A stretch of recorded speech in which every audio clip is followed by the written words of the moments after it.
Hola, buenas tardes o buenos días a todos los que nos estáis escuchando. Estamos aquí para celebrar juntos el Día Mundial de la Dermatitis Atópica y para eso nos hemos congregado diferentes partes del mundo.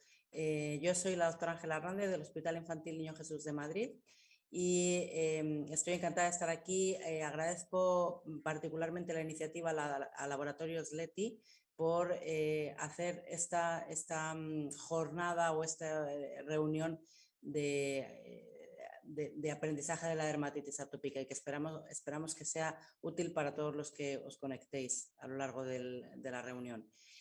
Como todos saben, la dermatitis atópica es una enfermedad que existe en todas las partes del mundo y que afecta a un número muy considerable de pacientes. En los países occidentales se calcula que el 20% de los niños tienen mayor o menor grado de dermatitis atópica, pero también sabemos que en algunos casos la dermatitis atópica afecta a adultos.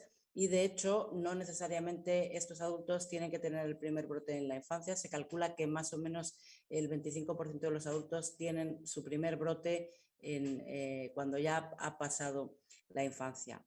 Afortunadamente, a día de hoy tenemos muchas maneras de tratar la dermatitis atópica.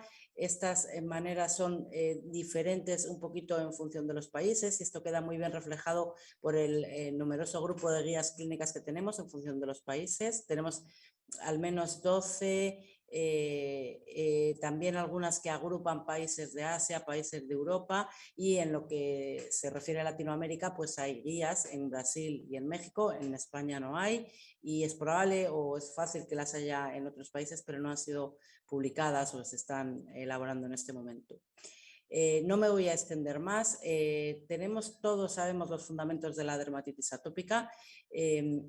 Creo que prácticamente todos los médicos que tratamos pacientes con dermatitis atópica hacemos un tratamiento similar con pequeñas diferencias. Sin duda estamos de acuerdo todos en la importancia de la educación para la salud, de hablar con los pacientes y enseñarles a manejar la enfermedad. También estamos de acuerdo todos en la importancia de las medidas de mantenimiento, en mantener bien hidratada la piel, utilizar productos higiénicos adecuados. Pero en lo que se refiere a tratar tenemos una diversidad de métodos.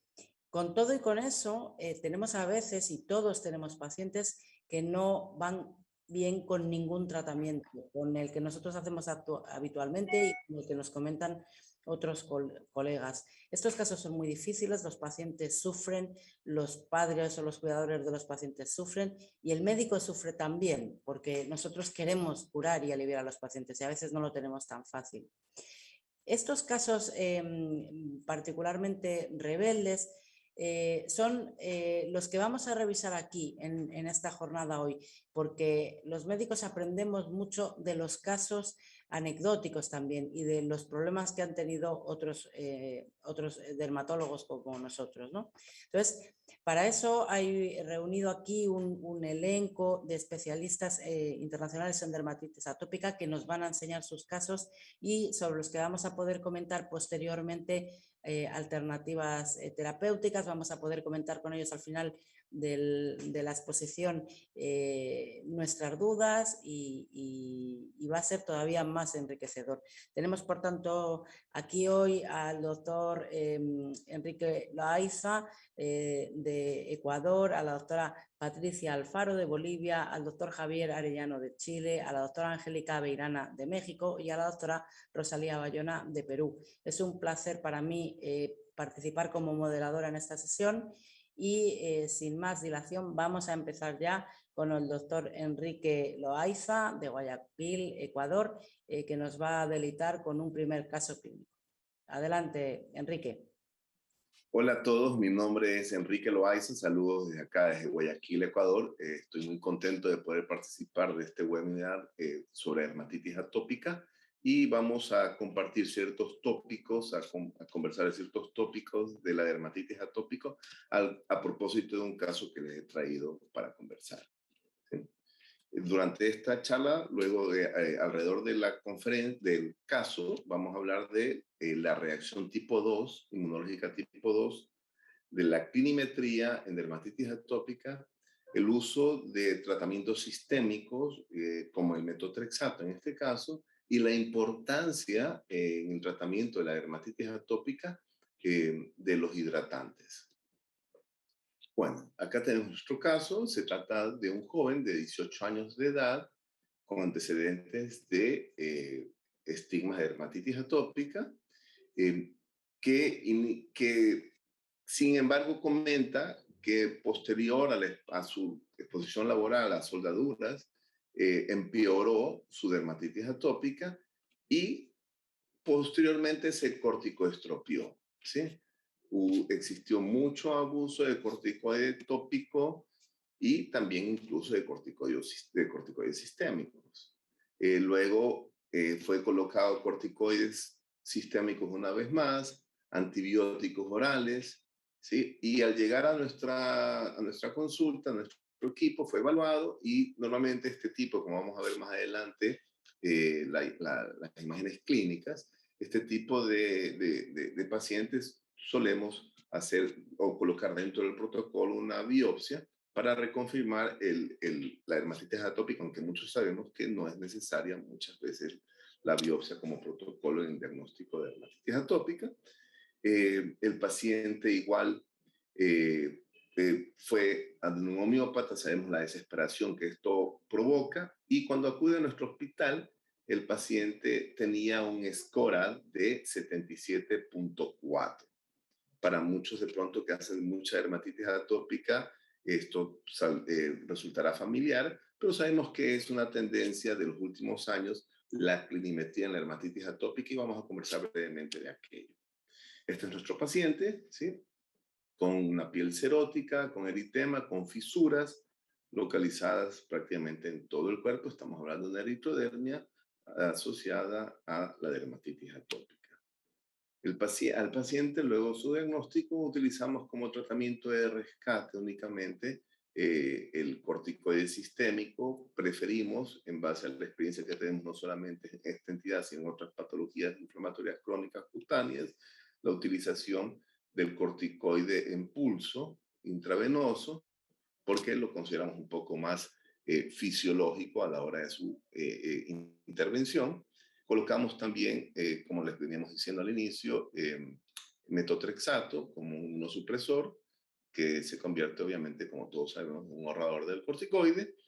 Y también colocamos mini pulsos orales de prednisona para evitar el uso crónico permanente del corticoide.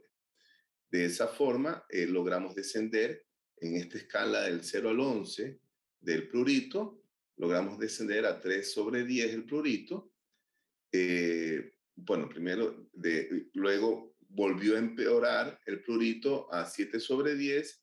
En ese momento estuvo con metotrexato y en junio de este año se observa una notable mejoría traducida alrededor de su SCORAD, que es de 20,4.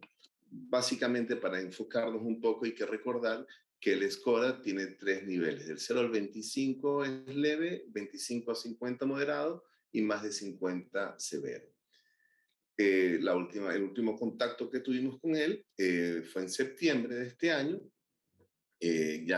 Hay una clara disminución de la dosis de metotrexato. Lo suspendemos en mayo de este año y el SCORAD se mantiene en 17.2, ¿sí? Que fue el último contacto.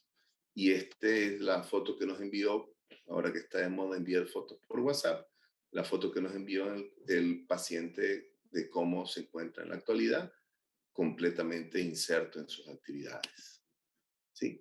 A propósito de este caso, queríamos reforzar simplemente la fisiopatología de la dermatitis atópica, recordar que es una reacción tipo 2 que involucra fundamentalmente a la barrera cutánea, ¿sí? Sabemos que la barrera cutánea, el lente más importante de la barrera cutánea es el estrato córneo, que es el que permite evitar de cualquier manera el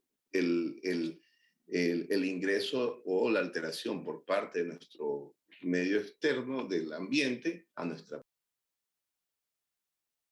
2, entre la reacción tipo 2 y la reacción tipo 3. Cuando hay un desbalance, sobre todo, que inclina hacia la reacción tipo 3, tenemos la patología más insigne, que es la psoriasis. Cuando hay un desbalance, una sobreexpresión de la reacción tipo 2, tenemos a la dermatitis atópica como ícono de entidad. Aquí está reseñada los tres tipos de reacción inmune, ¿sí? En este caso nos referimos, en este gráfico de Science, nos referimos a las reacciones inmunes innatas. Sabemos que en el caso de la dermatitis atópica hay una mezcla entre reacción inmune innata y de reacción inmune adaptativa, porque tenemos la intervención de los linfocitos T helper.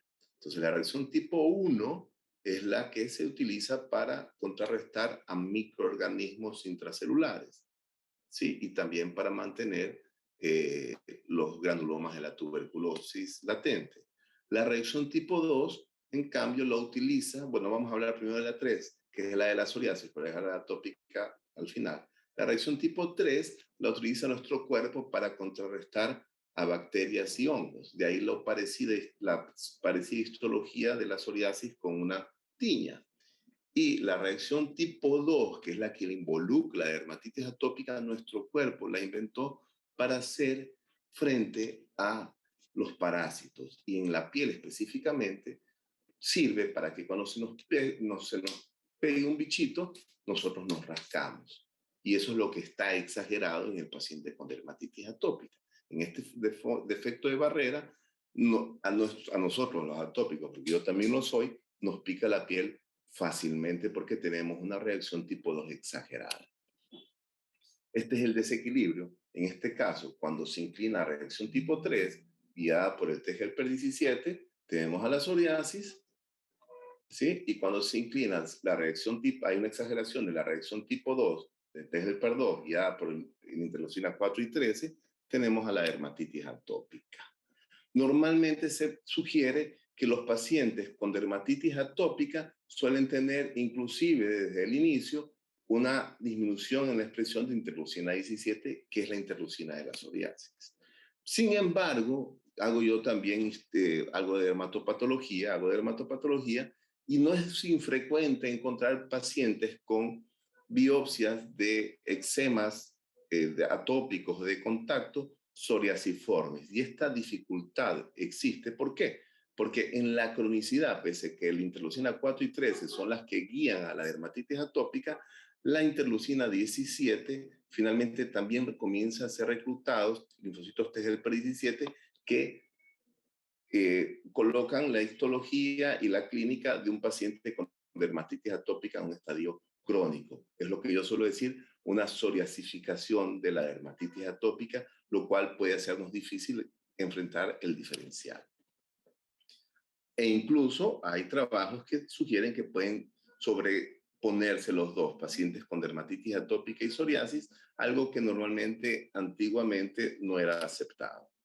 ¿Sí? En la clinimetría tenemos el grupo de HOME, el Harmonizing Outcome Measure Eczema, que separa a las herramientas de clinimetría que utilizamos para medir la severidad de la dermatitis atópica en aquellos que miden signos, otros que miden síntomas y otros que miden el control a largo plazo y la calidad de vida. La calidad de vida, todos estamos relacionados. Sabemos cuando tenemos un paciente con una dermatitis o un eczema crónico, cualquiera que sea la causa, que es una excelente herramienta el DLQI para percibir todas las afectaciones de las dimensiones de su entorno en el paciente. Para medir signos es muy útil el EASI, el SCORAD y el PO-SCORAD, y para medir síntomas una clinimetría que entra en el grupo de los PRO, los Patient Report Outcomes, que es el POEM, que vamos a hablar brevemente, y la escala de 11 puntos de prurito.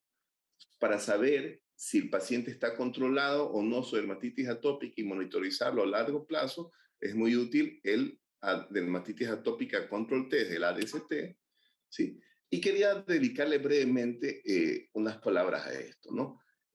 La superficie corporal total es muy útil para poder clasificar a nuestro paciente en leve, moderada, severa, ¿sí? Un paciente que tiene, esto lo utilizamos mucho en psoriasis, que tiene 5% de superficie corporal total, es un paciente que podría manejar su eczema, su dermatitis, con corticoides tópicos únicamente. Un paciente que está entre 5 y 10% de compromiso corporal, el corticoide tópico solamente debería ser utilizado como un coadyuvante. Un paciente que tiene más del 10% de superficie corporal total debería de ser pensado seriamente la utilización, la colocación de un tratamiento sistémico y quizás no usar corticoides tópicos, siempre hacer énfasis en los hidratantes.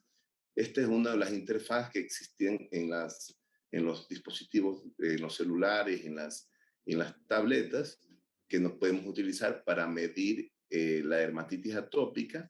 Toma en cuenta algunas características de la dermatitis atópica, como la extensión, el enrojecimiento, el edema, la costra, la liquenificación, la escoriación y la seriosis, pero también toma en cuenta el prurito y cuánto afecta este eczema a la calidad de vida de nuestro paciente. Les decía yo cuál es la forma de gradarlo: 25 leve, 25-50 moderado y más de 50 severo. Este, en cambio, es la interfaz que podemos utilizar para medir el EASI. Hay dispositivos que traen las dos, y este, en cambio, es el protocolo que se utiliza para medir el POEM. Es muy útil porque el paciente mismo se lo puede suministrar, puede leerlo y responder, y pregunta sobre signos, no solamente sobre síntomas. Síntomas: picazón, sueño, pero también pregunta sobre los signos, cómo los percibe el paciente, cuántos días los percibe, como el sangrado, el exudado, el agrietamiento, la descamación, ¿sí? Y la piel reseca. Y de esa manera tenemos también la forma de clasificar a nuestro paciente desde el punto de vista de un PRO, como es el POEM, a su dermatitis atópica. El POEM, ¿sí? Leve tenemos del 0 al 7, moderado del 8 al 16, severo del 17 al 28, y siempre que tengamos una herramienta clinimétrica, prestar atención a este número, que es el número que define una importancia clínica. ¿Sí? La variación, cuán importante es la variación. En el caso del POEM es de 3.4. ¿Sí? En conclusión, con respecto a la clinimetría, sabemos que debemos utilizar por lo menos un PO score y el POEM. Es la sugerencia del HOME. ¿Sí? Y no se olviden de tomar en cuenta la superficie corporal total para poder escoger el mejor tratamiento de nuestros pacientes. Respecto al tratamiento sistémico, brevemente, ¿sí? Tenemos estas moléculas que son aprobadas dependiendo del país o del continente. Hay inclinación hacia el otro. Nosotros nos decidimos por el metotrexato porque, como dermatólogos, es una de las moléculas que más experiencia tenemos, sobre todo por el manejo del metotrexato en psoriasis. Recordar que el tiempo de acción normalmente es aproximadamente alrededor de las 6 semanas. No considera que han fracasado si no se han cumplido estas 6 semanas. Ya sabemos todo el screening que tenemos que utilizar en los pacientes con metotrexato, considerar seriamente el tema de la teratogenicidad en los pacientes embarazadas, ¿sí? Y es muy útil para su manejo y su control a largo plazo, ¿sí? Hay algunos estudios, algunos trabajos que hablan de la eficacia y de la seguridad de los pacientes con metotrexato en la dermatitis atópica. Y los emolientes, para concluir, siempre hacer énfasis en la importancia de la humectación en los pacientes. Depende de la literatura y de los países, utilizamos como términos intercambiables hidratante, emoliente y humectante. Lo que siempre, independientemente de la nomenclatura que usemos, hay que recordar que existen hidratantes que ocluyen y también existen hidratantes que tienen factor humectante. Sí, los hidratantes que tienen factor humectante, sabemos que son aquellas que tienen sustancias higroscópicas que van a traer agua, pero traen agua de las capas profundas de la piel. Por eso es importante que estos humectantes tengan también una capa oclusiva que evitan la pérdida de humedad por parte de la piel. A factores agravantes, no solamente es el factor ambiental del clima frío por las ciudades de altura o los países que tienen 4 estaciones en otoño y en invierno, sino también hoy por hoy es muy frecuente en ciudades como Guayaquil, que tenemos un clima cálido, que abusemos del aire acondicionado, lo cual está complicando mucho la piel de nuestros pacientes con dermatitis atópica. Esto provoca la cerosis, un efecto antiestético, pica la piel serótica y rebrota la enfermedad, en este caso la dermatitis atópica. Recordar que la barrera cutánea, el estrato córneo es la parte más efectiva y esta funciona mejor cuando está humectada, ¿sí? Y también los lípidos intercelulares que ayudan a completar la barrera cutánea, que en ocasiones hay necesidad de colocar lípidos fisiológicos en los hidratantes o en los humectantes para restituir esta capa lipídica. La filagrina es una de las moléculas que sirve para la diferenciación del queratinocito hacia estrato córneo, pero sobre todo la filagrina también sirve porque es el principal proveedor de factor humectante natural. Y esta suele estar mutada tanto en los pacientes con ictiosis vulgar como en los pacientes con dermatitis atópica. ¿Sí? Esto es lo que les decía, las sustancias higroscópicas es lo que define al factor humectante natural. Y no se olviden que los emolientes pueden tener humectantes, pueden tener ocluyentes y tener lípidos fisiológicos y a veces también agentes antipruriginosos que alivian el prurito de nuestro paciente con cirrosis y picazón, como es el caso de la dermatitis atópica. ¿Sí? Esto, para concluir, es muy importante, ¿sí? Que la relación entre corticoide e hidratante debe ser aproximadamente de 10:1. Por cada parte de corticoide tópico que nuestro paciente vaya a usar, deberíamos usar 10 partes de hidratante. La sugerencia me parece un poco exagerada, pero eso es la sugerencia según algunos estudios, de que se consuma cerca de 250 gramos de hidratante por semana y muchas veces ni siquiera se consume esta cantidad de hidratante al mes. Así que hay que hacer énfasis en nuestros pacientes que utilicen el hidratante para poder restituir la barrera cutánea. ¿Sí? Y colocar el hidratante, no se olviden, y posterior de 30 minutos de haber colocado, se podría colocar el tratamiento tópico, en este caso los corticoides. El uso frecuente del hidratante previene la frecuencia de brotes y disminuye las consultas. No se olviden también, es tan útil el emoliente para aplicar como el emoliente para bañar. ¿Sí? Existen varias presentaciones oclusivas y no oclusivas. Para finalizar, simplemente el antes y el después de nuestro paciente manejado con tratamientos sistémicos como metotrexato, como corticoides, pero sobre todo con recomendaciones adecuadas en la humectación de su piel. Muchísimas gracias. Muchas gracias, Enrique, por tu excelente presentación y este recuerdo fisiopatológico y clínico también de la dermatitis atópica. Quiero recordarle a los asistentes que pueden hacer preguntas a los oradores en la parte inferior del recuadro de la pantalla en vivo. Estas preguntas serán respondidas al final de la sesión y si además de la procedencia nos dicen a qué orador prefieren que se le haga la pregunta, pues también será de ayuda. Si no, la responderán entre todos. A continuación, la doctora Patricia Alfaro de Bolivia, donde es dermatóloga pediátrica en el ejercicio público y privado, nos va a presentar su caso clínico. Es una suerte tener a Patricia aquí con nosotros hoy, así que adelante, estamos encantados de oír tu presentación. Gracias.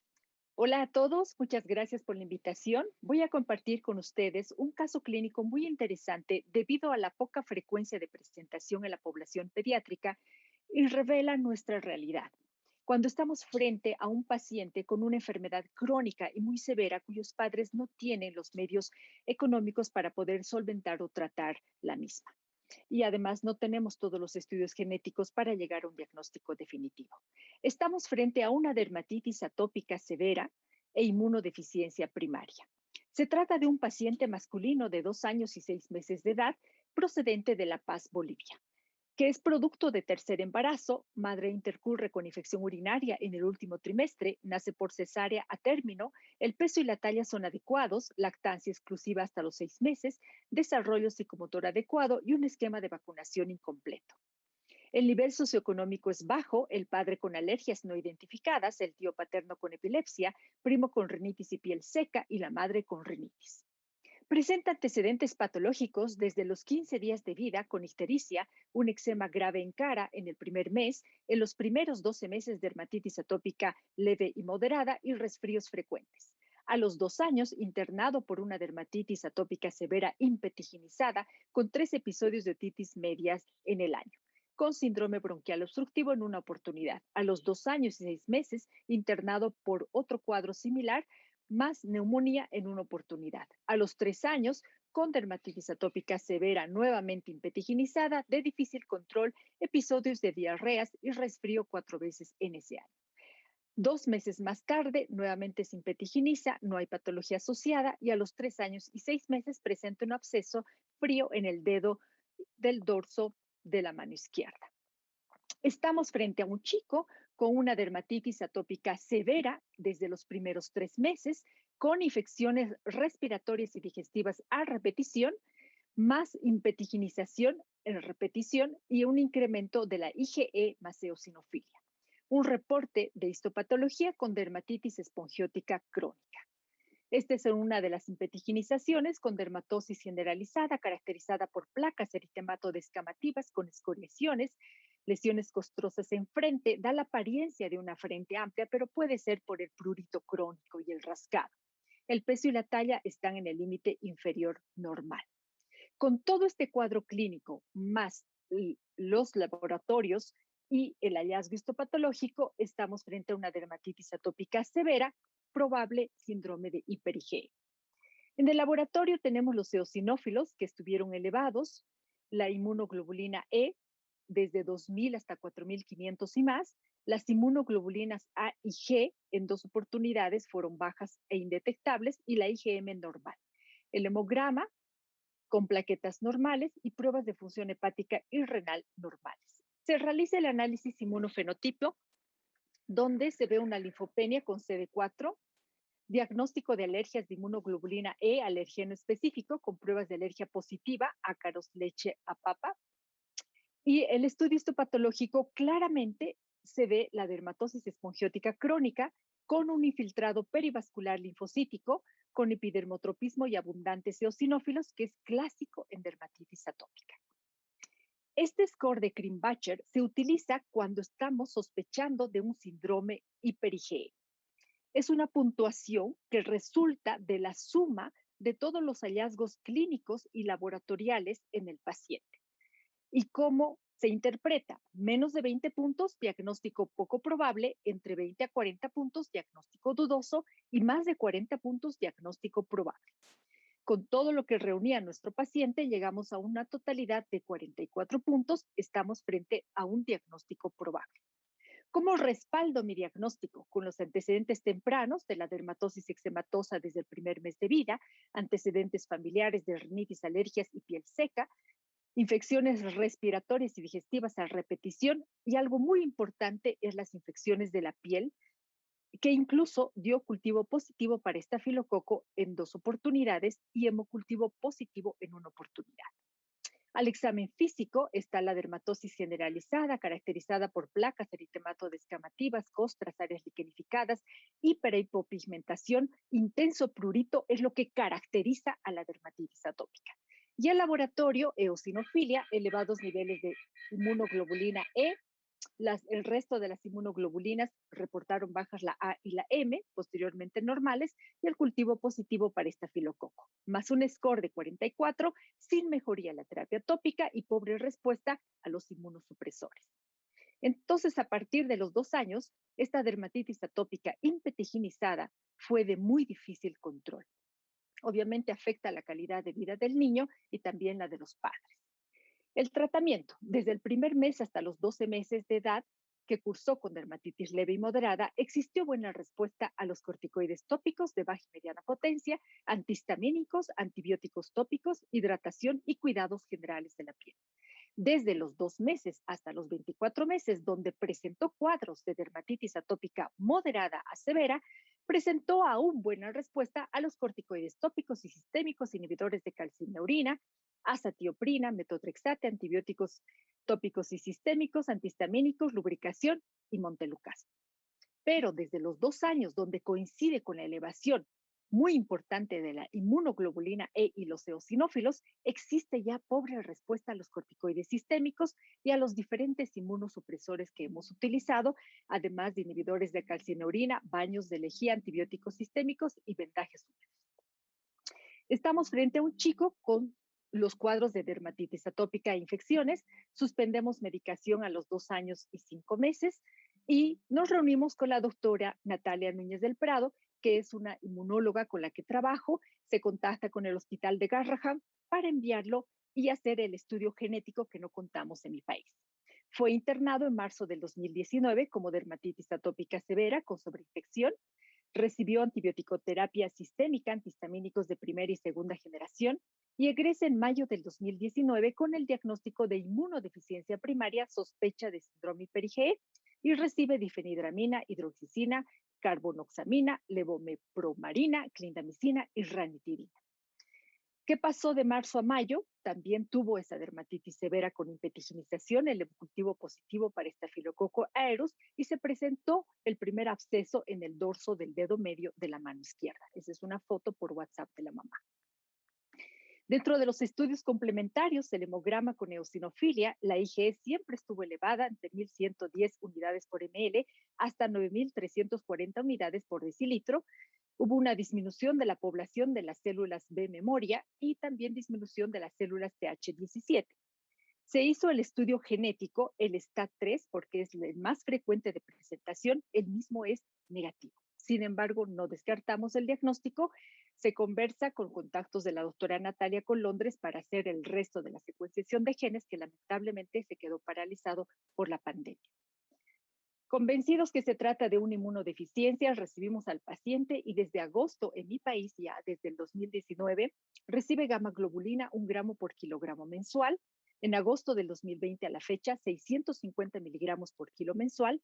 Los controles de la IgE 3500, de la IgG 1510, la M y la A normales, una evolución clínica favorable. Los controles de pruebas de función hepática, renal y hemograma son aceptables. Entonces mejoró la calidad de vida del niño, actualmente se encuentra estable recibiendo su inmunoglobulina mensual, en los últimos meses no ha tenido intercurrencias. ¿Cómo vamos a definir o vamos a dar un enfoque del síndrome de hiper-IgE? Es una inmunodeficiencia primaria que se asocia o está caracterizada por una dermatitis atópica severa en la etapa temprana, con infecciones cutáneas por estafilococo, infecciones respiratorias recurrentes, una inmunoglobulina E elevada con eosinofilia y además suele asociarse con alteraciones de colagenopatías, por ejemplo, neurológicas y alteraciones vasculares como aneurismas.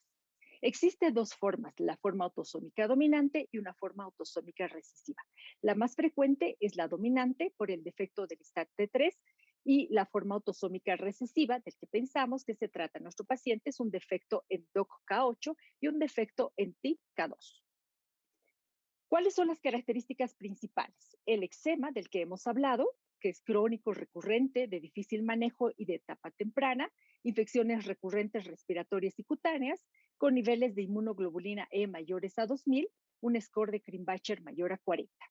Este es el score de Krumbacher que nuestro paciente calificaba con 44.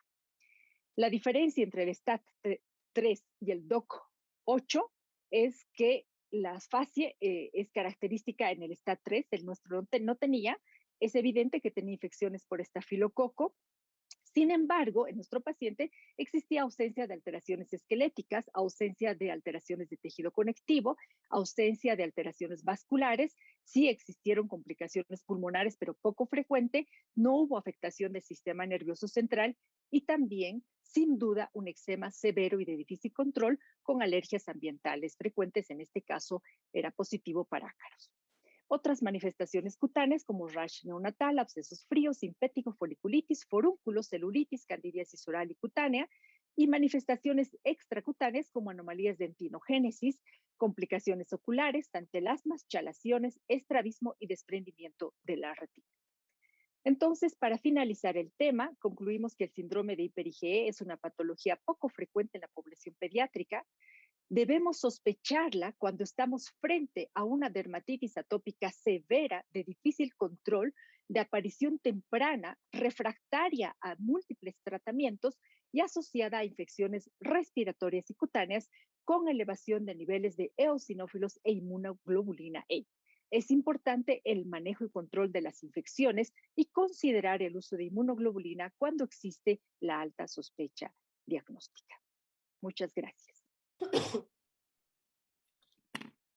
Muchas gracias a la doctora Alfaro por este caso tan bonito y que tanto ha trabajado, ¿no?, para llegar al diagnóstico. Ha sido muy interesante y seguro que a todos nos ha puesto en la cabeza la posibilidad de una inmunodeficiencia. A continuación vamos a escuchar al doctor Javier Arellano, que es dermatólogo y epidemiólogo en los tiempos que corren. Es jefe de dermatología en el Hospital Clínico de San Borja Riarán y coordinador del grupo de dermatitis atópica Sochiderm. Él trabaja en Chile y nos presenta su caso clínico. Adelante, Javier. Hola, muchas gracias por la presentación. Yo soy Javier Arellano, de Chile, y les voy a presentar el siguiente caso, una dermatitis atópica severa en una paciente adolescente. Esta paciente tiene 13 años, es estudiante de secundaria, con un muy buen rendimiento y además practica gimnasia artística de alto rendimiento también. Tiene antecedentes de una dermatitis atópica diagnosticada desde el año de vida y además una asma bronquial desde los 3 años de vida. La paciente presenta este tipo de lesiones, placas, eritemato, costrosas, algunas con costras con aspecto mielicérico, de ubicaciones bien especiales, compromete en este caso la cara, una zona bastante estética y que genera gran afectación en términos de la calidad de vida. Pero bueno, tenía otras lesiones que se presentaban de esta forma, con algunas ubicaciones bastante simétricas en la zona de los pliegues, en el tronco, eran bien resumantes, ha estado en múltiples controles con dermatología, con diferentes médicos. Al momento que la evaluamos, había recibido exclusivamente tratamientos tópicos con corticoides, medidas generales. Con estos tratamientos tópicos, las lesiones remitían, pero recurrían rápidamente. Y bueno, aquí ustedes ven que hay algunas lesiones con hartos signos más de cronicidad o de liquenificación, así como hay algunas otras lesiones que tienen una morfología bastante especial. Eh, Siguen con estas costras eritematosas, algo mielicéricas de nuevo, algunas conformaciones que nos llamaban mucho la atención. Eh, Cuando lo vimos en reunión clínica, algunos sospechamos que quizás podríamos estar en contexto de otra condición diferente a una dermatitis atópica. Es una paciente que en realidad presentaba estas lesiones de forma muy recurrente y bien recalcitrante al tratamiento. ¿Qué pensamos nosotros en el fondo? Plantear otro diagnóstico. Cuando estamos en presencia de un paciente que no responde a los tratamientos de forma habitual, que presenta una extensión que sobrepasa en general más del 10%, que se comporta con una gran afectación en la calidad de vida, son motivos en el fondo para derivarlo al especialista. Y cuando una duda del diagnóstico, una de las primeras alternativas que nosotros como dermatólogos tenemos accesible es la biopsia. En el caso de esta paciente, por alguna de las lesiones en particulares, por la forma como se presentaban, por la ubicación y por la recurrencia, sospechamos que quizás podría estar entre medio oculta una dermatosis ampollar autoinmune, como una dermatosis IgA lineal. Hicimos efectivamente una biopsia con inmunofluorescencia, la inmunofluorescencia resultó negativa y todos los hallazgos fueron compatibles con una dermatitis espongiótica con eosinófilos que está dentro del espectro histopatológico de los pacientes con dermatitis, en el caso de esta paciente una dermatitis atópica. Eh, Indicamos inicialmente tratamientos en términos como de medidas generales. Dado que presentaba estas costras de aspecto mielicérico, tratamos de bajar la carga bacteriana usando baños de cloro, usando estos wet dressing o wet wraps. Nosotros ocupamos con harta frecuencia este tipo de tratamiento, especialmente en el hospital donde trabajo. Ocupamos también esta terapia no solamente con crema con emoliente, sino que a veces con tratamientos farmacológicos como los corticoides. Eso permite que el corticoide esté mayor tiempo ubicado en la zona a tratar y además que se haga oclusivo y por lo tanto un poquito más potente. Y también hicimos erradicación de estafilococo. ¿Qué pasó con este tratamiento? La paciente fue cambiando el perfil o el fenotipo de su dermatitis a un fenotipo eminentemente dermítico, no tan costroso, con lesiones ya más clásicas, insistía y persistía con harto compromiso de la zona facial. Eso era lo que más le molestaba en términos de calidad de vida y en términos emocionales. Esta paciente, secundaria a la larga evolución de su enfermedad y en el fondo el prurito, que era intratable, tenía también afectación en términos del sueño y había también desarrollado algunas otras condiciones como comorbilidades del espectro conductual con déficit atencional y trastornos ansiosos también. Las lesiones seguían cronificadas, era una paciente que se rascaba mucho, esa era la principal molestia, eh, y eran, como les he comentado, mucha liquinificación y signos de cronicidad. Cuando hacemos el diagnóstico de dermatitis atópica en esta paciente ya no teníamos dudas, ¿cierto? Tenía una evolución larga, tenía además comorbilidades del espectro atópico como el asma bronquial. Luego tuvimos la necesidad de hacer una biopsia que era concordante con una dermatitis atópica. Entonces ya tenemos certeza del diagnóstico, sus lesiones se están ubicando en las zonas preferentes para la edad y sigue un curso crónico y recurrente asociado a prurito. Esos son los criterios que la Academia Americana recomienda para el diagnóstico. Luego de eso, tenemos que categorizar la severidad y para eso ocupamos distintas herramientas de clinimetría. En el caso de esta paciente tenía una score de 80, la escala numérica de prurito 10 de 10, la escala numérica de alteración del sueño 10 de 10 y una EASI de 21. Entonces estamos en contexto de una paciente con una dermatitis atópica severa. ¿Qué hacemos después entonces de haberla categorizado? ¿Qué alternativas de tratamiento sistémico tenemos disponibles? Nosotros hasta hace poco teníamos disponible estas 5 alternativas en términos de tratamiento sistémico: la acetropina, el methotrexato, el micofenolato, la ciclosporina y los corticoides sistémicos.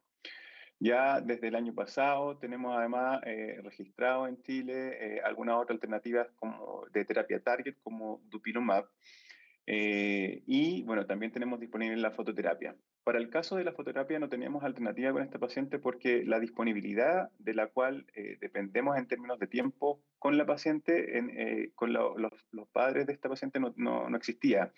Entonces no fue una alternativa que pudimos ocupar. ¿Qué hicimos entonces?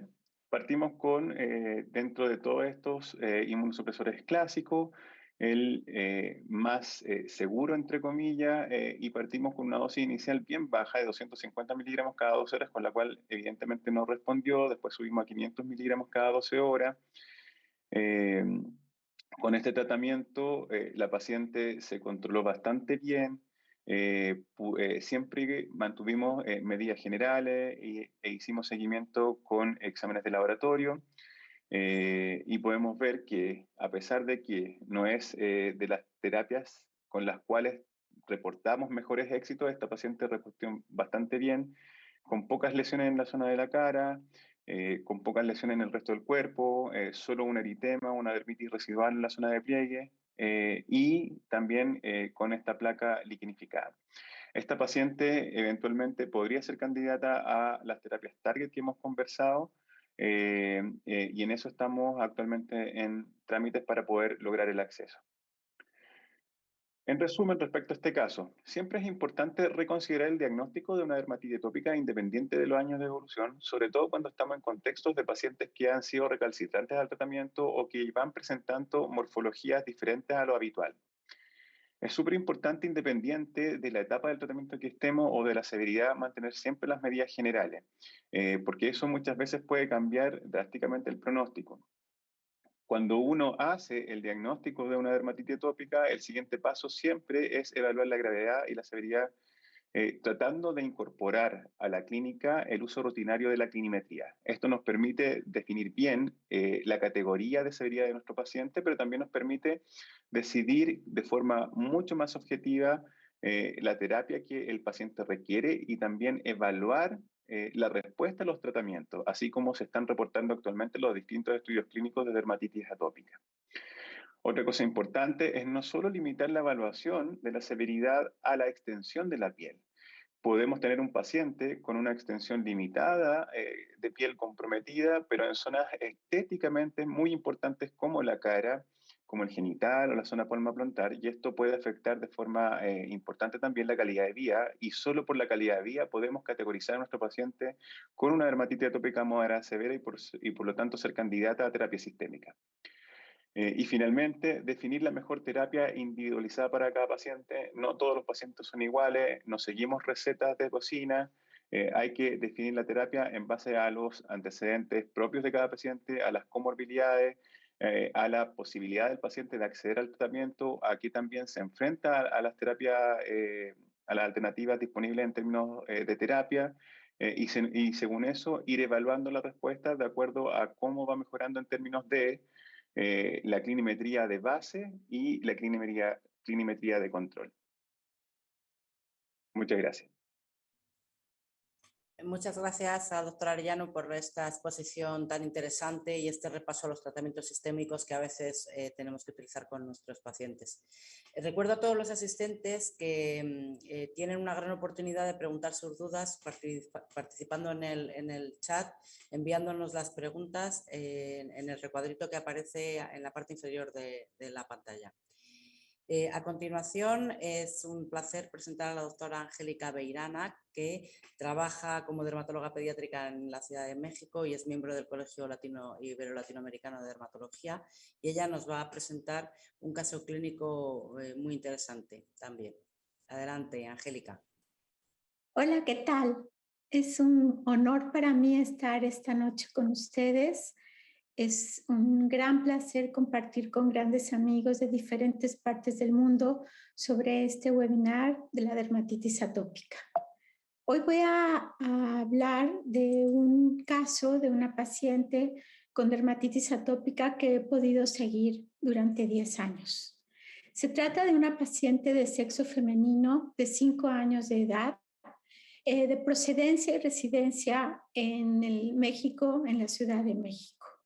La conocí en agosto del año 2011 y fue estudiada en importantes centros dermatológicos de nuestro país en la Ciudad de México. Esta paciente empieza con dermatitis atópica a los 3 años de edad, coincidentemente con el nacimiento de su hermanita, y durante 2 años tiene una evolución tórpida, tratada con múltiples esteroides tópicos y sistémicos por 2 años, emolientes, talidomida, remedios caseros y múltiples tratamientos con diferentes médicos generales, pediatras y dermatólogos. Llega al Hospital Infantil de México con muy mal estado general en agosto del 2011 e ingresa directamente a la unidad de cuidados intensivos a la edad de 5 años, pesando 19 kilos, en la cual permanece 45 días en la terapia intensiva con diagnóstico de choque séptico, de dermatitis atópica eritrodérmica y de erupción variceliforme de Kaposi. Vemos una dermatosis generalizada con muy mal estado general, con este eritema, costras varioliformes. Vean el daño generalizado por esta erupción variceliforme de Kaposi, que fue tratada con antibióticos, antivirales, intravenosos, con emoliencia, con medidas generales de la terapia intensiva, en la que tuvo que permanecer durante 45 días. En octubre, 2 meses después, hace 10 años, son estas fotografías, con las cicatrices residuales de esta grave complicación de la dermatitis atópica.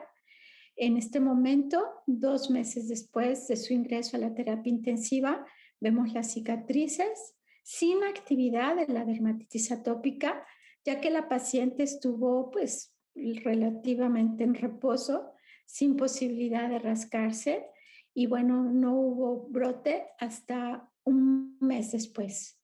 La nena empieza en noviembre con eritema, con prurito nuevamente, a rascarse. Este vendaje fue muy difícil de quitarlo. La nena estaba muy irritable, con llanto fácil. Vean este brote, un impétigo a nivel de la boca que tratamos, por supuesto.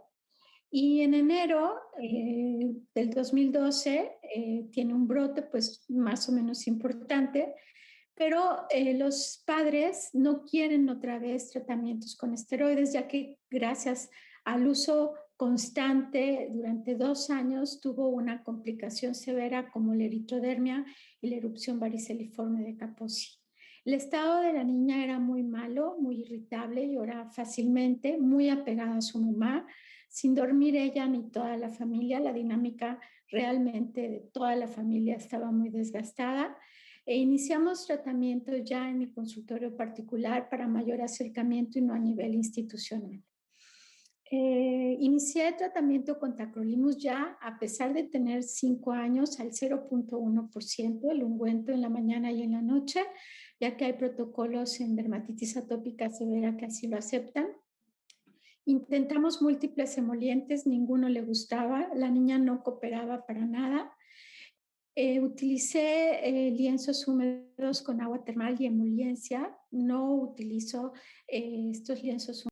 Y ocupé un antihistamínico de primera generación para lograr una sedación. Dicloxacilina a 50 miligramos por kilo durante 10 días, shampoos antiseborreicos y medidas generales. Y para las lesiones del muslo, una úlcera muy importante que tenía, parches hidrocoloides. Este es el estado de la piel con este brote de enero y esta es la lesión del muslo de la paciente y las lesiones en piel cabelluda con eczema, con escama gruesa, con mal olor y bueno, esta es la lista del tratamiento que les he mencionado. Esto es 5 meses después de salir de la terapia intensiva con este brote que tiene en enero. De todas formas, no estaba tan mal como a su ingreso. En febrero, después del tratamiento que les he platicado, tiene buena evolución, pero continúa muy seca. Ya no tiene lesiones en piel cabelluda y ya no tiene eczema en las manos, pero la niña sigue sin cooperar, también la familia. La mamá incluso la golpea, hay un desgaste de verdad severo a toda la familia y la niña no va a la escuela. Los mando a psicología, a toda la familia y esta es una foto del brote de febrero. Realmente la paciente se rascaba tanto que arrancaba la piel con intenso prurito y bueno, el ambiente familiar mejora, pero todavía no puede dormir adecuadamente ni ella ni toda su familia, aunque vemos aquí la mejoría en piel cabelluda. Y sigo con el tratamiento únicamente con medidas generales, emoliente muchas veces al día, tacrolimus mañana y noche, hidroxicina mañana y noche y las interconsultas con psicología. En marzo presenta una mejor evolución con mejoría de la úlcera del muslo. El eczema de las manos es tratado con sulfato de cobre, pastas con óxido de zinc, antibiótico oral, tacrolimus tópico, emolientes y medidas generales. Con excelente evolución en abril, sigue el tratamiento familiar con psicología y sigo con prácticamente el mismo tratamiento tópico. En abril del 2012 está lista para cumplir 6 años y estas son las fotos sin actividad de la dermatitis atópica en mayo del 2012. Vean, en enero del 2012 a abril del 2012 con la gran diferencia y bueno, lástima que no podemos ver sus ojitos felices. Hace 10 años estos pacientes gastaban más o menos $1,500, un poco más, de $1,500 a $2,000 por mes en el tratamiento, que es muy extenso. Y cuando ya la paciente estaba en control, el costo bajó a $500. Estoy hablando de hace 10 años. Este es un seguimiento un año después, en febrero del 2013, que vean que hay muy poco brote en tronco y en extremidades, pero las cicatrices queloides son de forma importante, con la dermatitis atópica palpebral y perioral. Aquí tenemos el regreso de la nena a la escuela Y bueno, en ese tiempo, hace 7 años, el futuro era pues que continuara en la escuela y mejorar la dinámica familiar, emocional y económica, porque realmente había un desgaste muy severo de toda la familia. Empezó a asistir con nosotros a lo que le llamamos talleres o casas de la topia, ella y su familia, para tener una vida como la de cualquier otro niño. Aquí la vemos acompañada de su hermanita menor, aquí en un paseo familiar en el 2015. Y bueno, en todo este lapso hemos tenido algunas recaídas y les quiero mencionar que durante todos estos años ha sido tratada únicamente con tacrolimus. Ya bajé la concentración al 0.03 por la edad que le correspondía y empezamos a utilizar los emolientes que ya conocemos y que nos reúnen como LETAT4 muchas veces al día. Todo este tiempo sin esteroides. Vean cómo está controlada su dermatitis atópica. Estamos con el tratamiento de los queloides que quedan de esa erupción variceliforme de Kaposi muy severa. 2017 únicamente con un excelente reparador de barrera. Y bueno, otra foto familiar. Con ella tengo un contacto muy íntimo a través de mi WhatsApp y de su Facebook. Esta es una foto del 2018 sin actividad de la enfermedad. Estamos con parches de gel de silicón para el tratamiento de los queloides, que van también bien. Esta es una cita en mi consultorio en el 2018 y esta es una foto ahora del 2021, 10 años después. Ella tiene un leve brote ahora en la pandemia por el uso de geles y jabones en las manos y que estoy tratando con tacrolimus al 0.03 mañana y noche y LETAT4 las veces al día que sean necesarias. Esta es una foto de mayo de este año y vean que tenemos un muy leve brote de la dermatitis atópica. Educar a toda la familia ha sido muy importante para el éxito del tratamiento en esta paciente. Un acercamiento muy estrecho con ella y la familia y mejorar el estado emocional. Los mensajes finales que quiero platicarles es que la dermatitis atópica es un proceso inflamatorio crónico multifactorial que evoluciona por brotes, que las complicaciones de la dermatitis atópica pueden ser muy graves. La reparación de la barrera cutánea es muy importante en el tratamiento de la dermatitis atópica, que la dermatitis atópica de difícil manejo sí puede ser tratada sin esteroides, con el uso de tacrolimus y reparadores de barrera cutánea, que el tratamiento debe de ser multidisciplinario con un acompañamiento estrecho y, como ustedes ven, muy prolongado, y que el manejo emocional del paciente y toda su familia son fundamentales para mejorar la calidad de vida y, por supuesto, a la enfermedad. Quiero platicarles en esta pandemia que nuestros pacientes atópicos han sido manejados a distancia, ahora de forma presencial algunos de ellos, que algunos de ellos han tenido algunos brotes por el problema de la ansiedad del encierro, algunos de ellos al contrario han mejorado de forma importante. Y bueno, como dice Paul de Valery, la piel es lo más profundo que existe en el hombre y hoy, a pesar de esta distancia, los abrazo muy fuerte porque estamos unidos gracias a estos maravillosos eventos que agradezco otra vez la invitación. Les dejo mi correo por si hay algún artículo, alguna duda, algún comentario que quieran hacer y les dejo todo mi cariño. Muchas gracias por su atención. Gracias al Laboratorio Armstrong, a Abago, a LETAT4, a Leti Pharma por esta maravillosa reunión de la dermatitis atópica y en esta presentación de casos clínicos. Muchas gracias. Muchas gracias a la doctora Beirana por este caso tremendo, donde desde luego la perseverancia en el tratamiento ha sido crucial. La verdad es que este era uno de los casos en los que ha sufrido la niña, la familia, y estoy segura de que la dermatóloga también lo pasó mal. A continuación, pone el broche de oro, sin ninguna duda, a esta reunión la doctora Rosalía Bayona, que es pediatra y dermatóloga pediátrica en Perú. Es jefa del Servicio de Dermatología del Instituto Nacional de Salud del Niño Breña y coordinadora de la Residencia de Dermatología Pediátrica en la Universidad Particular San Martín de Porres. Con ella vamos a terminar las presentaciones, pero a continuación viene la parte, si cabe, si no más tan interesante como la de los casos clínicos, que es la del coloquio. Así que les animo a seguir preguntando y a quedarse con nosotros hasta el final. Por lo demás, adelante, Rosalía, vamos a escucharte ahora. Bien, buenas noches con todos los presentes. Gracias a Leti Pharma y a Vago Perú por la invitación a participar en este evento. Soy la doctora Rosalía Bayona, dermatóloga pediatra de Lima, Perú. Nuestro caso clínico es de un lactante de 3 meses de edad procedente del sur del Perú, procedente de una zona rural que es fría y seca. Es producto de primera gestación, el control prenatal ha sido adecuado, nace de parto vaginal con un peso al nacer de 3,750 kilos. El niño recibe lactancia materna exclusiva, la mamá está recibiendo una dieta sin lácteos, debido a que al niño en el primer mes de vida le han diagnosticado alergia a la proteína de la leche.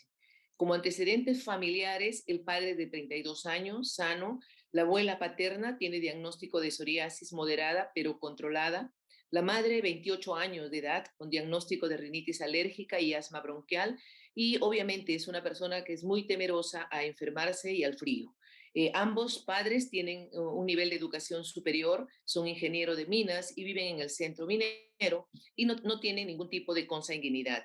La historia empieza a los 3 meses de edad, que consultan con el niño por una piel seca y por lesiones que aparecen en la cara, estas lesiones eritematosas, descamativas, con un predominio de la zona peribucal. También hay un compromiso a nivel de la parte anterior del tórax. En la consulta, obviamente, se le hace el diagnóstico de una dermatitis atópica con un compromiso de la zona peribucal y se le dan las indicaciones del caso, los cuidados generales para el niño, el baño con sustituto de jabón, con un gel dermograso, con un corticoide de baja potencia esterificado, que es lo que pueden utilizar los niños, de Sonide al 0,05% crema, una vez al día por 7 días, y bueno, se le recomienda regresar para su control. A los 15 días regresa, está bastante mejorado, nuevamente se le da las indicaciones de los cuidados y se le da de alta prácticamente. Pero 15 días más tarde, o sea, cuando el niño tiene 4 meses, viene nuevamente a la consulta, la mamá refiere que después de la visita última, pues empieza nuevamente a tener lesiones eritematosas, pruriginosas, descamativas a nivel de la cara, sobre todo a nivel de la zona peribucal. Se aprecian, como ven, placas eczematosas, escoriadas, húmedas, a nivel del pabellón auricular, las costras melicéricas y el pabellón auricular húmedo.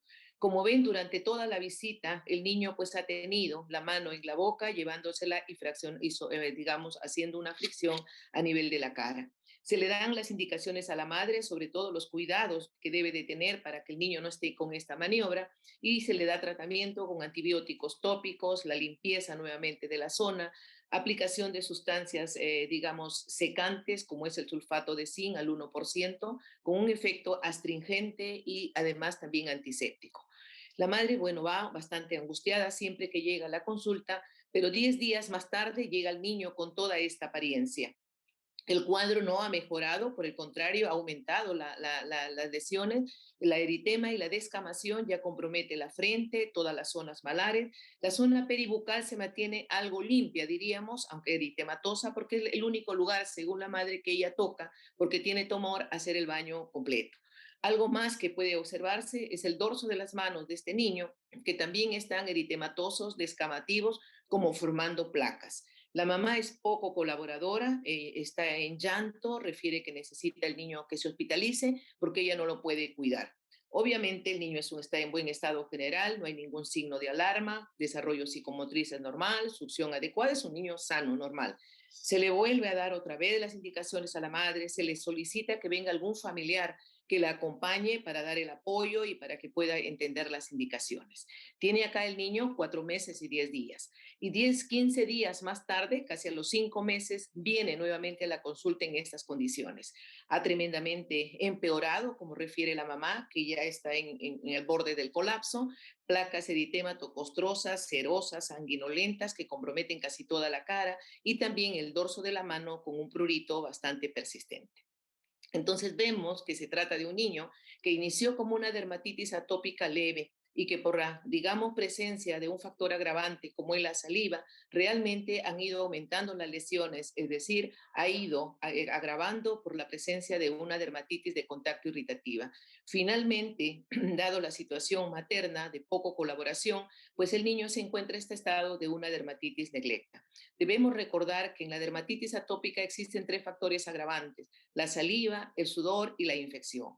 La saliva es un evento que se va a dar siempre en todos los niños a partir de los 3 o 4 meses de vida. El problema son las maniobras que el niño puede hacer con las manos y llevárselo a la boca. Y si nosotros colocamos algún tipo de instrumento para tranquilizar al niño, podemos agravar el problema.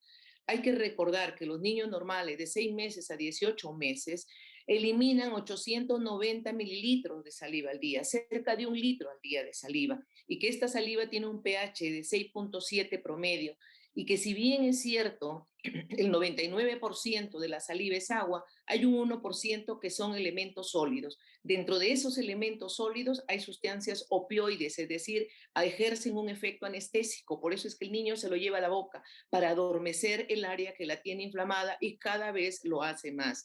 Además tiene proteínas, sobre todo la hiposantina y la santina, que ya luego le veremos su utilidad. Y el babeo es una condición normal. No le podemos decir al niño no babees, no mojes la cara, porque es un acto fisiológico que empieza desde los 3 meses a los 9 meses, y que cuando empieza el brote dentario, esto aumenta. La calidad de la saliva en los niños va a ir variando y va a hacerse cada vez más viscosa, más densa, y se va a pegar y se va a adherir más a la piel del niño. Vemos entonces que el exceso de saliva va a condicionar una irritación, lo que llamamos una dermatitis de contacto irritativa, que cuando el niño toma leche materna es el dúo perfecto, como les digo. ¿Por qué?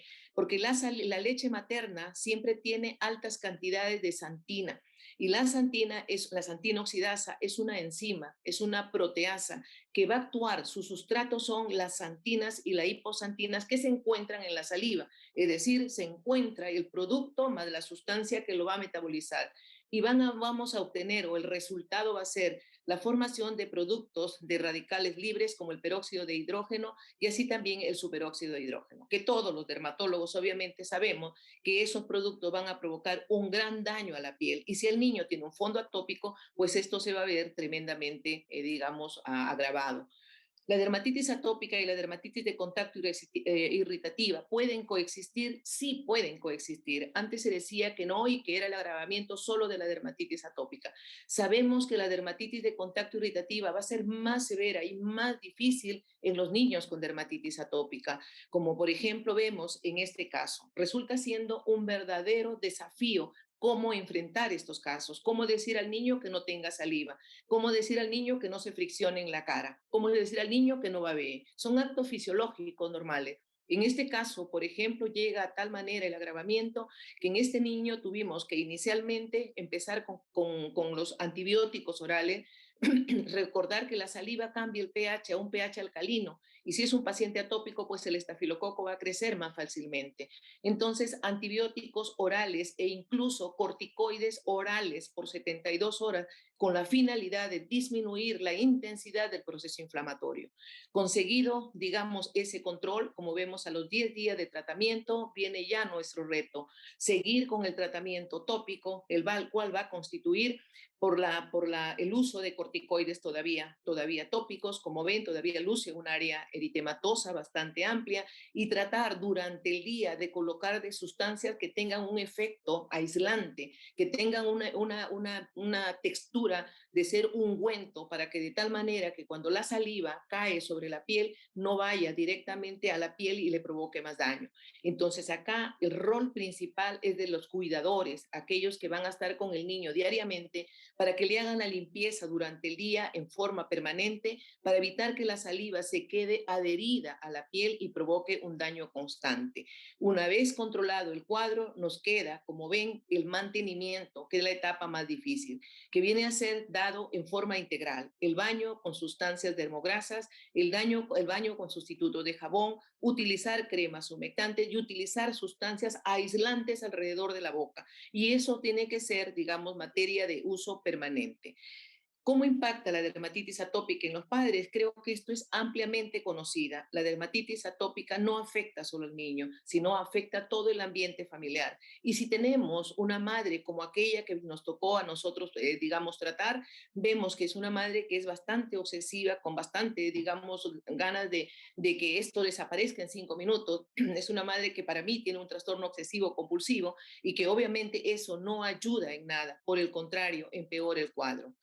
Este niñito, como ven, mi secretaria le decía el niñito de la colcha amarilla, porque toda la vida llegaba con la misma ropa y con la misma colchita, diciendo la mamá que eso era lo que al niño le favorecía y no le podía cambiar, a veces limpia, a veces no. Entonces tenemos un cuadro de una dermatitis atópica leve que ha sido exacerbada por la saliva y que aún más se ha visto empeorada por la conducta, sobre todo de los padres, esta conducta un tanto psiquiátrica que conlleva al niño a estas situaciones bastante severas. Este es nuestro caso, que si bien es cierto, realmente no es un caso que llevó al compromiso del estado general del niño, sí al ambiente familiar, sí al ambiente nuestro, porque cada consulta nos demoraba como 40 minutos a 1 hora para tratar de convencer a la madre que nos apoye en el tratamiento. Muchas gracias. Sí, muy lindo. Muchas gracias, Rosalía, por esta presentación donde tocas temas fundamentales como es la educación, la necesidad que tenemos de tiempo para explicar el manejo de la dermatitis atópica, porque si no, no hay manera, ¿no? No se trata de recetar, si no lo explicamos bien y tenemos tiempo, es imposible, ¿no? Y luego hablas también del tema del sufrimiento psicológico, también lo ha mencionado Angélica, ¿no? Como los pacientes realmente sufren y las familias se deterioran porque es algo verdaderamente insoportable, ¿no? O sea, lo soportas porque lo tienes que soportar, pero es desde luego muy duro. Bueno, hemos tenido bastantes preguntas a través del chat y yo voy a procurar agruparlas y hacérsela a los ponentes, y si hay alguna que no entra o que se me ha olvidado, pues toda la culpa es mía nada más, de nadie más. Soy la única culpable. Entonces, voy a empezar por el doctor Loaiza, al que le piden que por favor profundice un poquito más en la clinimetría de la dermatitis atópica, en la asistencia, en la que podríamos hacer cualquiera de nosotros con un poquito de tiempo. ¿Qué método nos recomienda y si hay alguna diferencia entre la primera visita y las sucesivas? Bueno, como decíamos antes de empezar las charlas, en la cuestión previa, soy un enamorado de la clinimetría y quizás desde ese punto de vista estoy un poco sesgado a favorecer la utilización de la clinimetría. El home yo creo que da unas muy buenas pautas de evaluar posiblemente 4 aspectos clinimétricos, esto lo dijimos en la charla: signos, síntomas, control a largo plazo y calidad de vida. Sin embargo, sabemos que no tenemos suficiente tiempo para utilizarlas, todas estas de acá. Muchos conocemos el SCORAD, yo lo usé hace mucho tiempo, SCORAD, lo sigo usando, ¿sí? Sin embargo, entiendo, recientemente he girado una tendencia más a usar EASIS, más sencillo. Recuerden que las aplicaciones de celular o de dispositivos nos lo hacen mucho más fácil hacerlo, ¿sí? Y una herramienta que realmente es fabulosa, pero observo cierta dicotomía a veces para evaluar al paciente, es el POEM. Porque el POEM logra tener una visión de signos y de síntomas a través de un PRO, de estos cuestionarios que inclusive si logramos organizarnos adecuadamente, lo cual entiendo no es fácil, podemos otorgarle el formulario al paciente antes de que ingrese a la consulta, y el poder decirnos cuántas veces le ha sangrado la piel, cuántos días le ha exudado la piel, cuántos días le ha picado intensamente, cuántos días ha perdido el sueño. Entonces tenemos una visión global de calidad de vida, de signos y síntomas a través de un POEM desarrollado por el mismo paciente o el familiar. Recordar, yo personalmente me inclinaría siempre a hacer POEM, ¿sí? Y escoger entre el SCORAD o el EASI. Nunca está de más preguntar siempre del 0 al 10, 11 puntos, cuánto le pica al paciente. Siempre recuerdo brevemente una anécdota, un paciente que quiso abandonar el tratamiento, pero le saqué yo la clinimetría y continuó, y hoy por hoy está en remisión. ¿Sí? Entonces, nos sirve no solamente para iniciar el tratamiento, sino para evaluar y acompañar y fortalecer y adherir más a nuestro paciente. Sí, seguro que sí.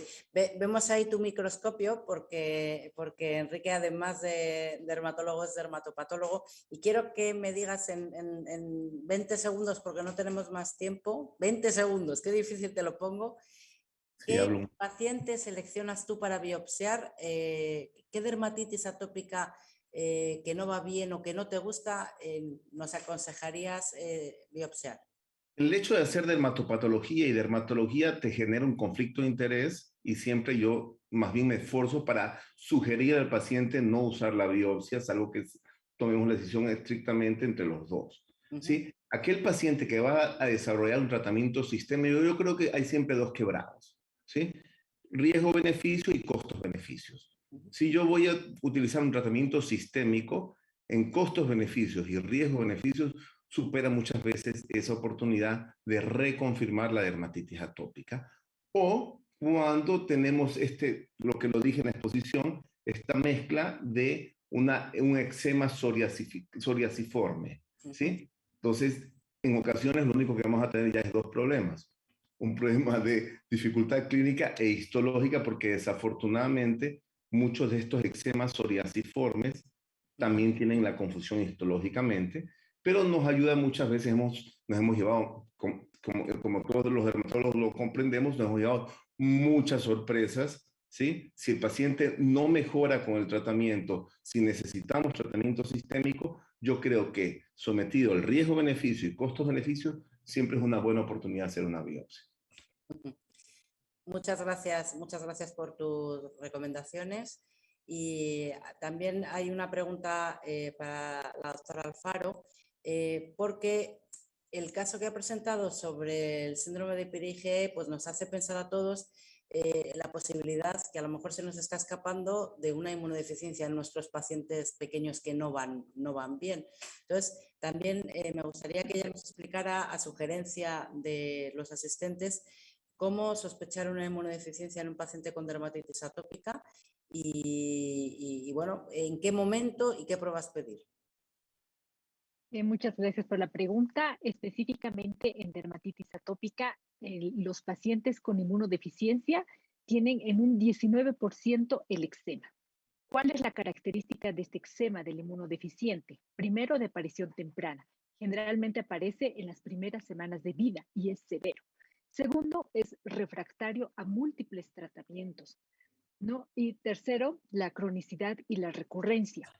Estos pacientes hacen infecciones no solamente cutáneas, sino también extracutáneas. Dentro de las infecciones cutáneas hacen impetiginizaciones a infecciones virales, como el molusco contagioso, por ejemplo, o la cándida, y las extracutáneas, que por ejemplo pueden ser infecciones respiratorias, las rinosinusales, las neumonías e incluso con complicaciones con neumatoceles o bronquiectasias. Entonces, estamos frente a un chico con un eczema grave de aparición temprana con infecciones extracutáneas. Y tomamos laboratorios, ¿no? Hay varias inmunodeficiencias. En el hemograma, generalmente, específicamente de hiper-IgE, se incrementa los eosinófilos. Suelen no incrementarse en los primeros 2 años, como en este chico, sino después. La inmunoglobulina suele estar elevada a la E y el resto normales. Y obviamente dependiendo de la inmunodeficiencia, porque hay otras donde, por ejemplo, están afectadas las plaquetas. Es importante el primer estudio de las inmunoglobulinas para darnos la alerta. Sin embargo, algo cortito hay 10 señales para los papás, las 10 señales de alerta de inmunodeficiencias primarias. Eso es en general.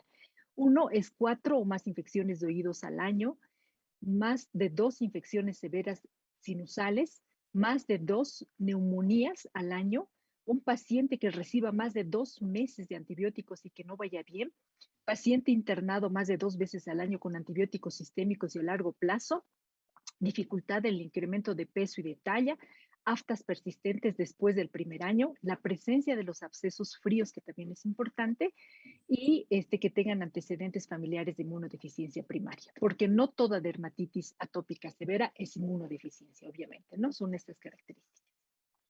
Muchas gracias por tu explicación y por este decálogo tan claro, ¿no? Porque verdaderamente esto descarta prácticamente, como has explicado, al 80% de nuestros pacientes con dermatitis atópica directamente, ¿no? Bueno, pues gracias por tu explicación, y a continuación hay una pregunta que los asistentes le dirigen particularmente al doctor Javier Arellano, que se refiere a profundizar un poquito en la calidad de vida de los pacientes, cómo exploramos el deterioro de la calidad de vida, y respecto al caso que él ha presentado, preguntan por la evolución del asma, y nos gustaría que comentara un poquito más sobre el tratamiento dual de dermatitis atópica y asma. Bueno, la calidad de vida es un aspecto que se ve afectado en la mayor proporción de nuestros pacientes con dermatitis atópica. Hay que recordar que uno de los principales síntomas es el prurito, y el prurito trae como consecuencia, en el fondo, alteración del sueño, y la alteración del sueño por sí sola, en el fondo, está asociada a un gran número de consecuencias, en el fondo, en salud negativa.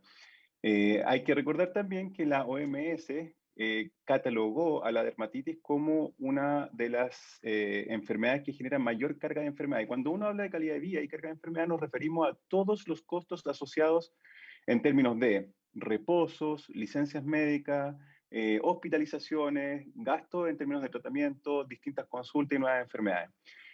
Por eso es súper importante evaluar no solamente la extensión en la piel, sino que la calidad de vida.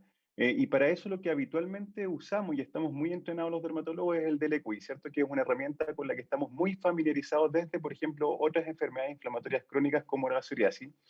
Y el DLQI es muy fácil de aplicar. En realidad también, como muy bien dijo el doctor Loaiza, hay algunas aplicaciones, hay algunas páginas web que lo tienen disponible. Entonces uno, dentro de la misma consulta o de la misma primera entrevista, uno puede ir evaluando rápidamente algunos aspectos de la calidad de vida haciendo esta encuesta.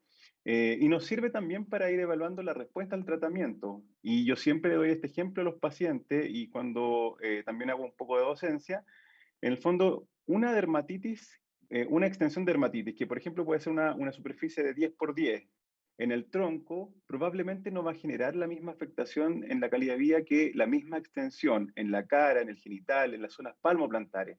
Entonces, la forma como se enfrenta un paciente con una ubicación tan específica y tan compleja a su enfermedad y el entorno social va a ser difícil.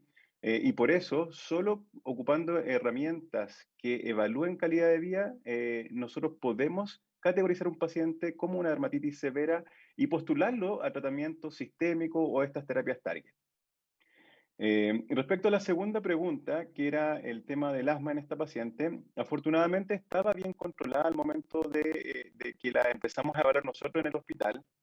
Pero es interesante recordar que los pacientes con dermatitis atópica, dentro de la gran variedad o el gran abanico de comorbilidades que ya están ampliamente descritas, siempre lo más frecuente va a ser la comorbilidad del espectro atópico. Entonces, un paciente con dermatitis atópica va a tener efectivamente mayor riesgo de tener alergias alimentarias, asma bronquial y rinitis alérgica. Y en ese sentido, en contextos, por ejemplo, de una dermatitis atópica severa y también con una comorbilidad de este espectro, como un asma bronquial, uno podría pensar que una buena alternativa de tratamiento sería alguna terapia target que justamente tenga como foco tratar toda la vía inflamatoria TH2 del espectro atópico. En ese sentido, por ejemplo, lo que estamos viendo nosotros y que son muy buenos candidatos a terapia con dupilumab son los pacientes que efectivamente tienen una dermatitis atópica severa asociada a alguna de estas comorbilidades. Así que también es bueno considerarlo de esa forma. Pues muchas gracias, Javier. Muy, muy interesante todo esto que nos has dicho. La siguiente pregunta va para la doctora Angélica Beirana y se refiere a la hidratación de la que ella pues es claramente una gran defensora, como nos ha contado, por el éxito que tiene con los pacientes. Entonces, el tema de la hidratación es un tema que suscita dudas, por ejemplo, acerca de con cuánta frecuencia tenemos que recomendar a nuestros pacientes que se hidraten y en qué momento, hasta qué momento podemos esperar que la hidratante sea suficiente y en qué punto decimos no, ya tengo que pasar a un antiinflamatorio tópico, sea el que sea. Abre el micrófono, por favor, Angélica. Muchas gracias, muchas gracias. Efectivamente, el defecto de la barrera cutánea es el inicio realmente de la dermatitis atópica, la famosa teoría de afuera hacia adentro. El doctor Kawashima tiene un artículo del año pasado hermosísimo en donde habla del defecto de la barrera cutánea que lleva a la disbiosis y finalmente al proceso inflamatorio, principalmente TH2. Si no reparamos la barrera cutánea, difícilmente podemos manejar integralmente la dermatitis atópica. La emoliencia es básica y ahora tenemos reparadores de barrera que los llamo inteligentes, sustituyendo los lípidos que no puede producir el paciente atópico. Sabemos todos los defectos genéticos de la filagrina que se han mencionado, etcétera, pero también que si no controlamos bien una piel seca, no podemos controlar bien el resto de las comorbilidades. El estudio muy viejo de SAM que demuestra que dermatitis atópicas leves se acompañan de asmas leves y viceversa. Entonces, el inicio de la marcha atópica es la dermatitis atópica y si hacemos bien las cosas desde el principio, podremos mejorar el curso de la enfermedad. ¿Cuándo dar solo emolientes? Dermatitis atópicas leves. Si nosotros tenemos un paciente con una atopia leve, que ya se ha hablado mucho de la clinimetría, que es muy útil, podemos recomendar, y todas las guías nacionales e internacionales mencionan que por lo menos 2 veces al día, pero el número de veces de la emoliencia es el que el paciente necesite. Controla la inflamación, controla el prurito y si en un mes o menos ustedes en un paciente con dermatitis atópica leve no controlan bien el problema, yo sigo con los inhibidores de calcineurin si es un niño o con esteroides de baja o mediana potencia si es un adulto y siempre un antiinflamatorio junto con la emoliencia. Creo que es básico, podemos dar el tratamiento sistémico, el tratamiento antiinflamatorio inmunológicamente hablando, pero la dualidad del tratamiento, la reparación de la barrera junto con el control de la inflamación es inseparable. No podemos separar esa teoría de afuera hacia adentro y de adentro hacia afuera. Es un binomio de conjuntos inflamatorios que debemos de tratar conjuntamente. Muchas gracias. Muchas gracias, Angélica, por la respuesta. La verdad es que además es algo fácil, ¿no? O sea, fácil y que no tiene efectos secundarios. Entonces, pues realmente es fácil recomendarlo y hacer ese abordaje que nos recomiendas. Y finalmente, la última pregunta va para la doctora Rosalía Bayona, que nos ha presentado el caso de un bebé y ha suscitado pues las dudas acerca de cuál es el mejor antihistamínico. También nos hablaba de la dermatitis de contacto con la saliva y también nos preguntan cuándo sospechar que puede haber un eczema de contacto en nuestros pacientes con dermatitis atópica. Bien, en primer lugar, bueno, muchas gracias. Sobre el uso de los antihistamínicos en pediatría siempre es bastante controversial. Y también es controversial incluso la actividad de la histamina en la misma dermatitis atópica. Sabemos que no es histamino dependiente la dermatitis atópica, que hay incluso otros productos que van a participar y van a agravar el cuadro. Sin embargo, se hace necesario porque es lo único que tenemos. Los antihistamínicos en niños menores de 1 año, menores de 3 meses, es difícil que los necesitemos, dado que la capacidad de rascado del niño recién empieza después o madura después de los 3 meses. Sin embargo, cuando hay un proceso inflamatorio, pues el niño va a buscar la manera de cómo friccionarse o cómo demostrar que realmente hay la molestia. El antihistamínico más utilizado para la edad infantil, sobre todo menores de 1 año, es la clorfeniramina, en una dosis de 0,35 miligramos por kilo de peso por día. Sin embargo, cabe mencionar que no está aprobada por la FDA, que la FDA la aprueba para niños más grandes, sobre los 2 años. ¿De dónde viene la dosis? ¿De dónde es que traen esa dosis o de dónde se saca ese uso? Realmente la clorfeniramina quizás sea el único de los antihistamínicos que tiene un estudio hecho a largo plazo en madres gestantes. Toman a madres gestantes con problemas, digamos, crónicos de alergias, ya sea urticarias crónicas, rinitis alérgicas crónicas, que tenían la necesidad de utilizar antihistamínicos durante la gestación y realmente las mamás no suspenden el antihistamínico. Pero eso sí, cuando el niño nace, empiezan a hacer dosaje en sangre de la cantidad de antihistamínicos que pudieran tener. Y es así cuando se hace el cálculo de la dosis para los antihistamínicos y se ve también que el niño durante los 3 primeros meses no presenta ninguna alteración. Por lo tanto, es a partir de ahí que surge un poco el tomar y poder dar antihistamínicos en los niños pequeños. Pero trabajos hechos en esta población directamente no hay con ningún antihistamínico. El otro antihistamínico que también puede ser usado porque tuvo un trabajo similar es la cetiricina, a dosis de 0,2 miligramos por kilo de peso por día que se da en una sola toma.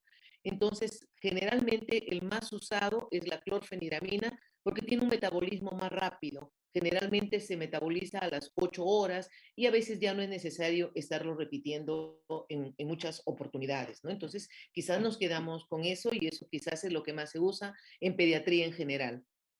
Ahora, en cuanto a la dermatitis de contacto y la dermatitis atópica, la verdad que es mi lucha constante en Perú, por lo menos con el pediatra y digamos, hacerle entender que el niño está presentando o está iniciando una dermatitis primero de contacto irritativa. Probablemente es un niño de piel sensible, es un niño con antecedentes de atopía, pero las lesiones se van a iniciar siempre a la zona peribucal. Siempre van a estar alrededor de los labios y obviamente que después por la fricción van a extenderse y pueden llegar hasta toda la cara como lo acabamos de ver. Entonces, primero sería la localización de la lesión, digamos, la coincidencia de la presentación de la lesión con la digamos, salida de la saliva o con el inicio del babeo. Entonces, esos son 2 factores importantes que tenemos que tener en cuenta para darnos cuenta que la dermatitis atópica está siendo exacerbada por uno de sus grandes agentes que viene a ser la saliva. Porque recordar que son 3 cosas importantes que propiamente vamos a tener que estar muy cerquita viendo. Uno es la saliva y otro es el sudor. Pasa exactamente lo mismo en las temporadas de verano cuando hay mucho calor y mucho sudor. Van a ser reacciones muy parecidas. Entonces, tenerlo en cuenta eso. Y por último, bueno, cuando hay una infección sobreagregada, ¿no? No sé si me preguntaron algo más, pero Sí, no, estamos... no, no. No, no, no, no. No nos da tiempo a profundizar porque ya es muy tarde, es y media y no nos podemos prolongar más. Nos han preguntado más cosas, nos han preguntado sobre el uso de los antibacterianos, sobre cuándo utilizar la fototerapia, cómo derivar, cómo criterios de derivación. Claramente esta reunión se tiene que repetir al menos anualmente para seguir respondiendo todas las dudas. Yo también felicito a los ponentes por los casos y las presentaciones porque han sido magníficas. Esta felicitación la dicen también los asistentes en el chat. Os dan las gracias a todos por las bonitas presentaciones y útiles presentaciones. Y entonces, pues no tenemos ya más tiempo para seguir contestando dudas. No me quiero despedir sin agradecer, por supuesto, a Armstrong, Vago, Leti Pharma y Leti que nos hayan invitado a todos nosotros a participar, a vernos por Zoom, ya no podemos ver de otra manera, ¿no? Pero al menos la academia no languidece y nosotros podemos seguir formando y disfrutando de esta capacidad de enseñar que tenemos a veces con tanta experiencia. Nada más, muchas gracias a todos. Buenos días, buenas noches o buenas tardes. Buenos días Buenas para ti. noches. Buenos días. Chao, gracias. Bien, gracias, Saludos. gracias a todos. A todos. Ha sido un gusto Muchas verlos gracias. y compartir. Gracias por la Igualmente. oportunidad. Gusto compartir y celebrar la dermatitis atópica. Sí, en su día y que sigan todos muy bien de salud. Ay, muchas gracias. Gracias. Igualmente. Gracias a todos.